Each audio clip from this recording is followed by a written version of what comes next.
থেকে আনা পোশাকগুলো?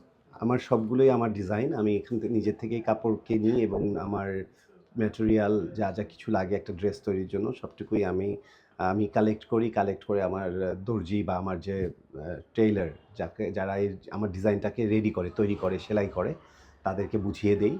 ওরা আমার সাথে স্টাডি করে আমার সাথে বসে ওই জিনিসটাকে রেডি করে দেয়। সেটার ভিত্তিতে আবার বাদবাকি জুয়েলারি অ্যান্ড আদার্স সব অ্যাক্সেসরিজ আমি ইনক্লুড করি, ম্যাচ করি।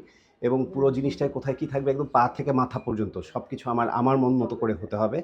দেন আমি একটা অনুষ্ঠানে অ্যাটেন্ড করি। আপনার একটা পোশাক তৈরি করতে কি একজন টেইলর দরকার হয় নাকি না, আমার কয়েকজন? আমার বেশ বিশেষ একজন আছে। আর এছাড়া ৩-৪ জন আলাদা, আলাদা সেক্টরে কাজ করে। কারণ আপনারা জানেন যে আসলে ব্লেজার বানায় তার জন্য কিন্তু পাঞ্জাবি বানানোটা কঠিন। যে শেরওয়ানি বানায় সে শেরওয়ানির লোক, যে ব্লেজার বানায় সে ব্লেজারের লোক, যে পাঞ্জাবি বানায় বা শার্ট বানায় সে সেটার লোক এবং যে আমার যে সব এক্সপেরিমেন্টাল যে ফ্যাশনেবল হাই ফ্যাশন পোশাক-আশাক সেটার জন্য আলাদা লোক। প্রত্যেকটা ক্ষেত্রে আলাদা, আলাদা। একজন ব্যক্তি তো সবগুলো ডিজাইন করতে পারবে না। এই হুম। পোশাকগুলো আপনার ইতিমধ্যে বেশ জনপ্রিয় হয়ে উঠছে।